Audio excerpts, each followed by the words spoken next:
Hey, it's Semestral, Pickup Truck Plus SUV Talk. And if you follow this channel, you know my passion is trucks and SUVs, and this is one of the top SUVs in the segment. This 2020 Toyota Highlander owns like 9% of the segment or something they said earlier this morning. Anyways, maybe not so important to you how much segment it has. Anyways, yeah, let's just go with that. This is my fan and fellow journalist, Sue Mead, freelance extraordinaire, and we're out here in Texas driving this vehicle. We are. We're on the Guadalupe River Loop.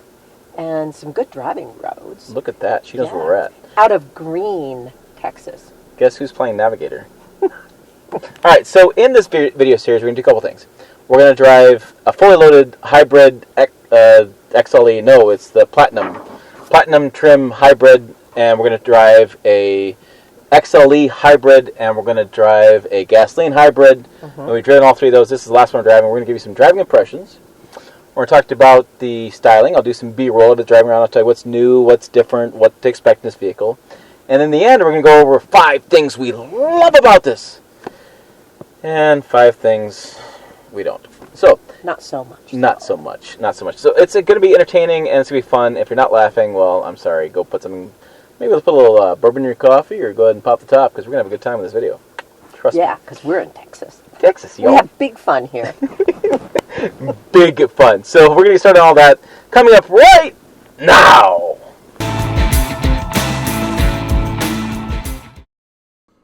Okay, this is the new 2020 Toyota Highlander. The front end has been different. There's styling along the body sides that you can see.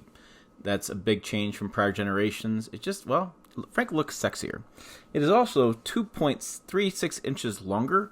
All that addition goes in the cargo room in the rear, so it's got more rear cargo room than ever before. The second row slides an extra 1.2 inches further up to increase distance between second and third rows, which I'll show you in the video.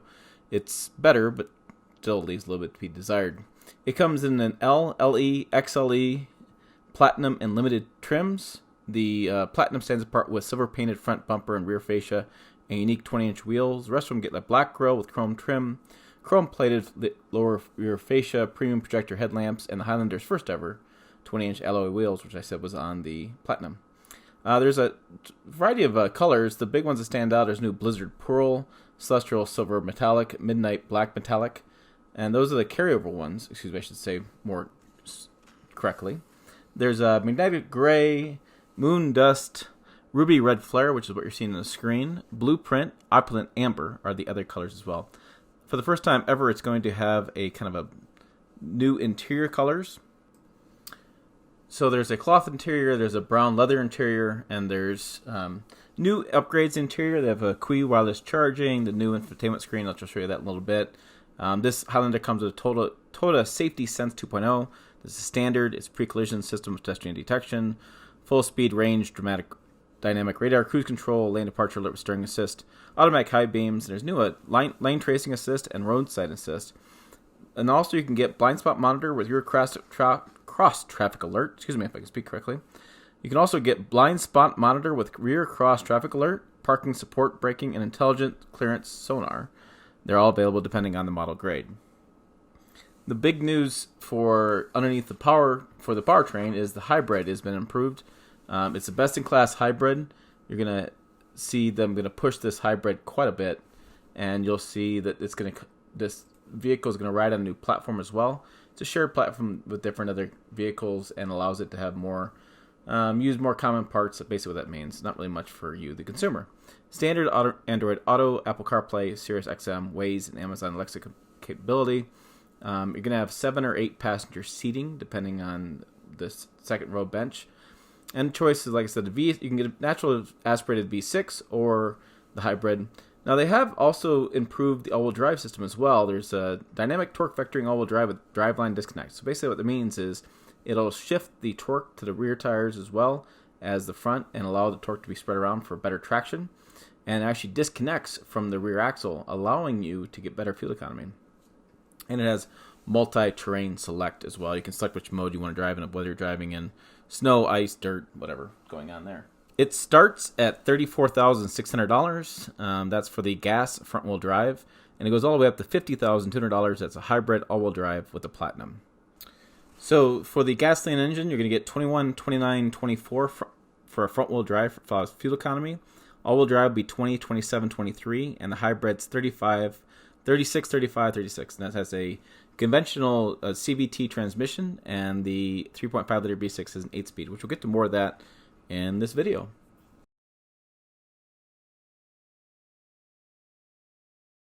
Hey, we're able to grab one of the base model Highlanders. I'll go ahead and talk to you a little bit about this. We'll pop the hood. I'll show you the back seats, talk to you about the cloth, tell you what the interior changes are going to be like between this and, like, say, your higher trim level, your Limited, and your Platinum. So let's go ahead and get started.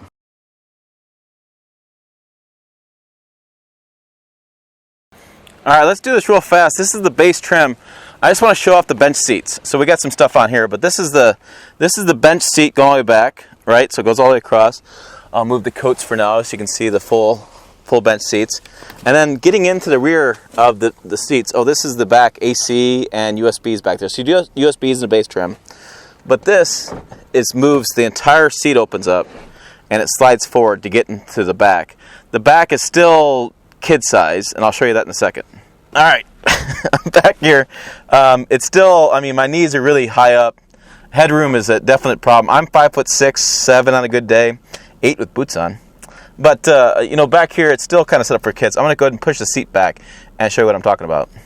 Okay, so as I bring this back, so I'm going to, probably about there is comfortable. So up front, boy, it's not much room up front. So it's definitely be a game of give and take back here. My knees are already hitting here. And then, you know, this is the back. I do have cup holders over here and not much going on. I do have the Tri-Zone AC back here, so you know if you have kids back here, you can cool the back seats or heat the back seats. So that is nice. So like I said, one of the things back here is I'm still sitting up pretty high. My knees are pretty high back here, and there's not much going on. I'll get to my Timisms about this headrest, and I'll tell you more about that. Let's go ahead and keep checking out the front here in this base trim level. Okay, so this is the front seat of this base. So I still got some chrome out here. I still got decent wheels. These are 18s, I believe, is the stock wheel. Looks up real fast. Yep, 235, 65 R18s, which is the base tire, or base wheel, base tire. Okay, and I got the cloth seats in here, which I actually kind of like the cloth. Just to me, don't burn your butt in the summertime with the heat with the leather. This is the same setup as our trim levels. This radio is different. You can see the buttons here versus the other one had a few buttons down here. Everything else is different. This whole screen was the other screen. And then you have a smaller driver screen right there in between the, I'll move the steering wheel. But in between the dials is a smaller screen for the driver screen. And you see everything else is about the same and pretty similar interior. You still got 5 USB ports, which is great. Still got different drive modes. I have an auto stop off button there as well. I still got that. And I have a pretty good amount of storage here with the glove box too. I'm a big fan of that. And I have a nice little cubby here as well. And that's the same thing with the higher trim level and the base model. Okay, let's talk about this rear. I have my colleague Sue Mead in the back, so we really have 3 rows of people going on here. This is going to be very typical. This is the rear cargo area. You can see my bag, right? Fits. And I'm going to have, you know, I can have more groceries back here and things. One of the cool parts, for guys like me, is that I have a little cubby hole over here, which means my golf club should sit nice right there. Yeah. Cool. I like that feature.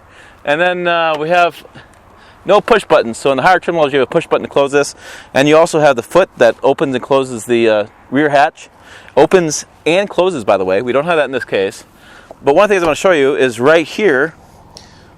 I'll see if I can't turn the camera right. Let me get behind the camera here. Right here, we have the rear backup camera, and we have a washer. Yes, this squirts out water on top of it to wash that. So when you decide not to clean your car because you're driving around on dirt roads all the time, if you don't want to wash all the time, you can use the rear washer and clean the rear backup camera so you can use that feature.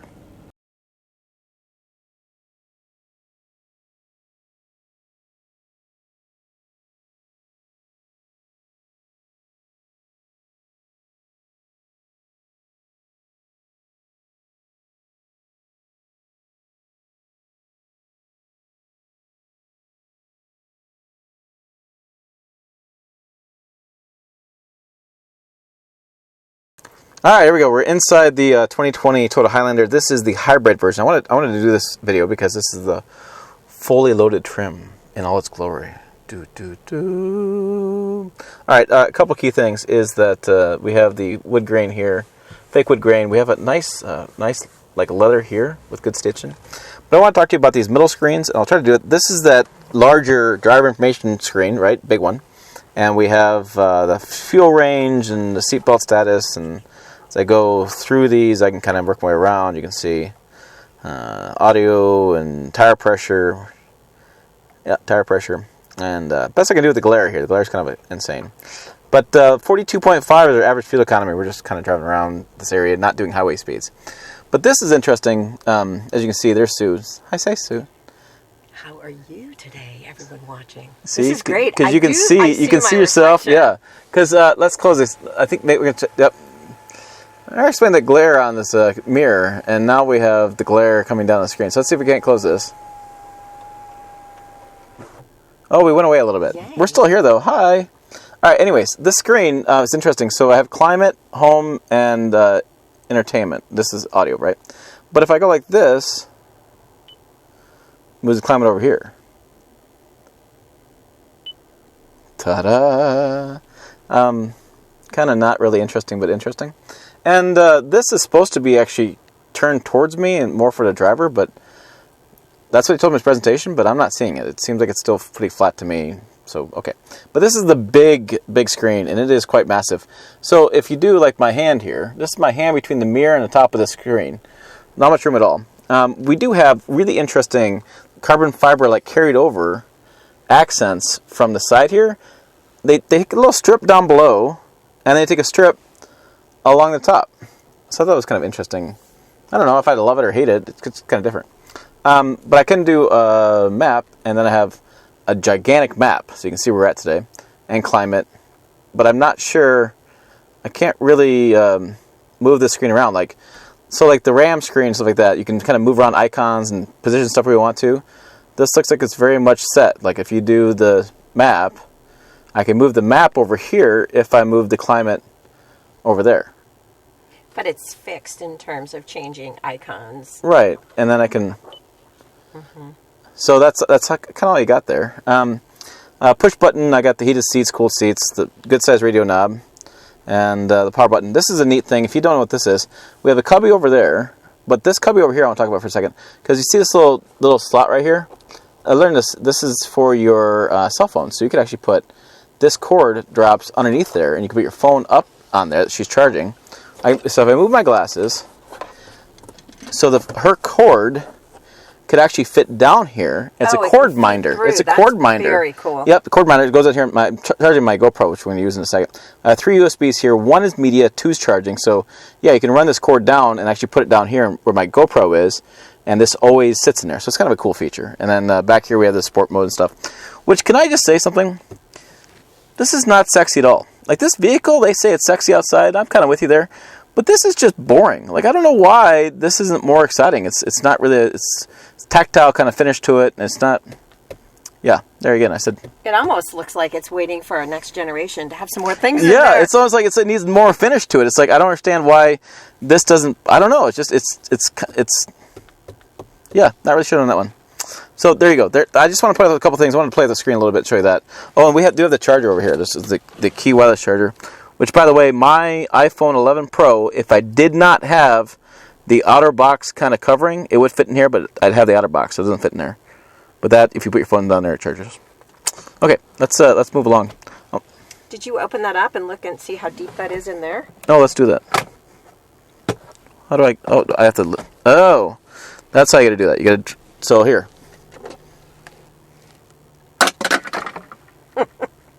It's a cavern. That was a cavernous sound when it hit the bottom.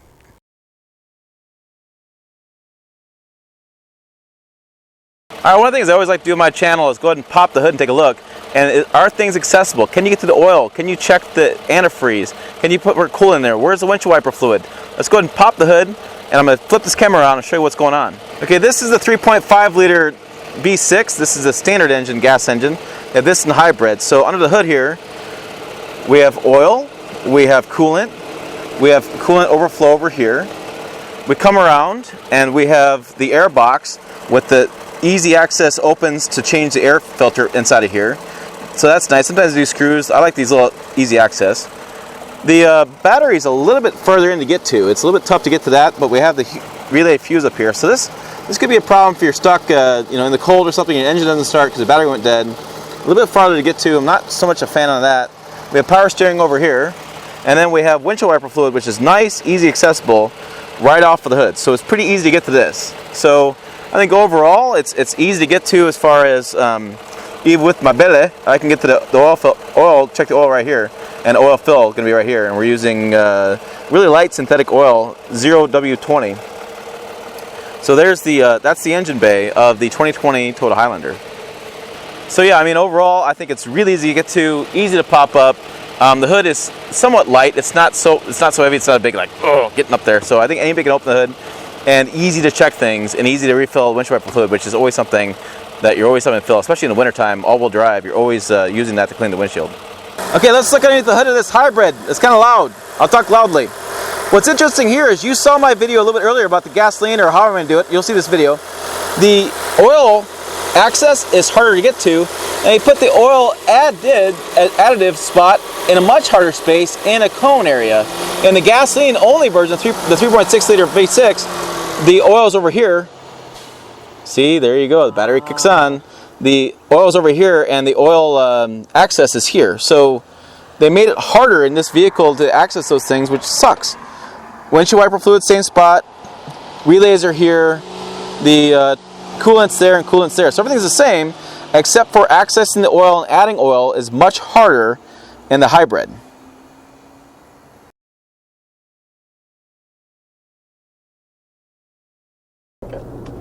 So behind the wheel of this hybrid, it's, as you'd expect, electric and battery combined together.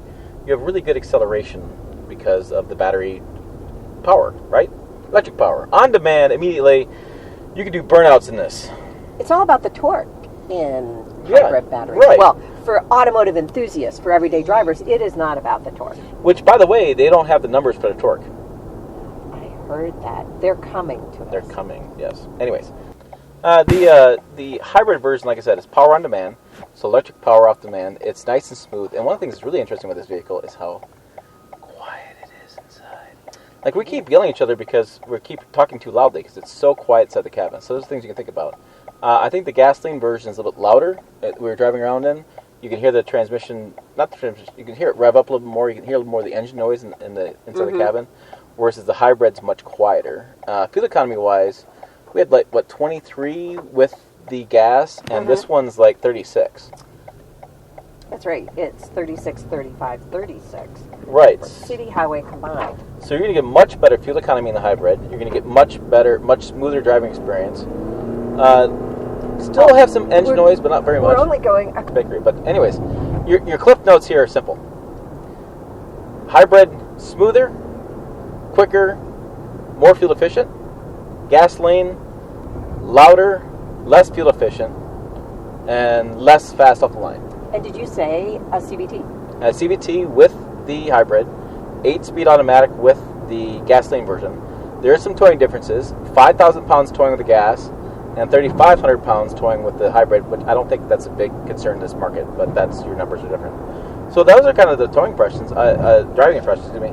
It handles pretty well. The suspension works pretty well. It's not the smoothest ride. The steering wheel inputs are fine. You know, it's not overly tight in the steering. It basically steers like you'd expect an SUV to steer. And one thing we didn't notice, we were talking about a little bit offline, is that it does seat 8 in here pretty well without any concerns about cramming people in or needing a bigger vehicle like a Tahoe or an Excursion or something like that. When I pulled up yesterday to the Emma Hotel in San Antonio and just took a look at it sitting outside, it reminded me a bit of the new RAV4, sort of just as a quick footprint. And I realized, well, yeah, it has the family looks, but that you could put 7 or 8 people, 7 with buckets, or 8 people inside of it.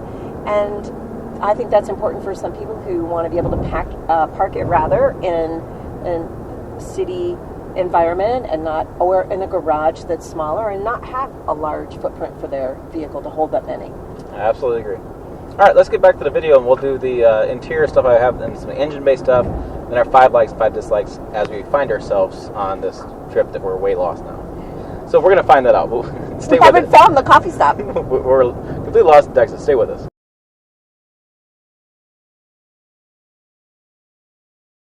All right, there you go. You got our driving impressions. We did the walk around of this vehicle. Let's get to our 5 likes and 5, well, not so muches. So 5 likes. First of all, and I'll go through these. I'm going to flip the camera around and kind of go through these where appropriate. So number 1, we like the styling.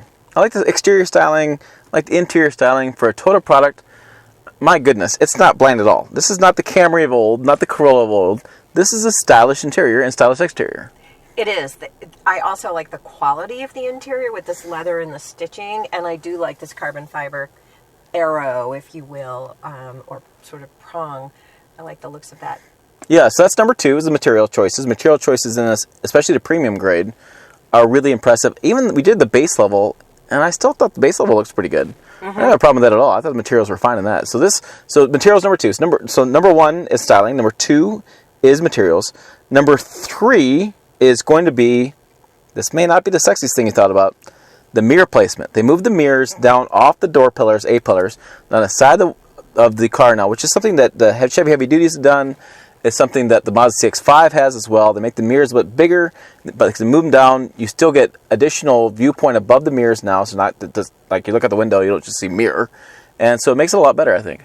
I think it's safer also because you have a cleaner visibility out the A-pillar. If you were to stop and you want to look quickly, I like that. Yeah, I think so, absolutely. So that's number 3. Number 4, I'm going to make sure I wrote this down. What did I write down? Seat, raise. Was it the price of the base? No, that's the seats. So this, in the base model, it has a powered seat, and it's got powered back and forth driver's seat. The powered driver's seat, and it's got the fact that the steering wheel telescopes as well in the base model as well as the top level model. Right.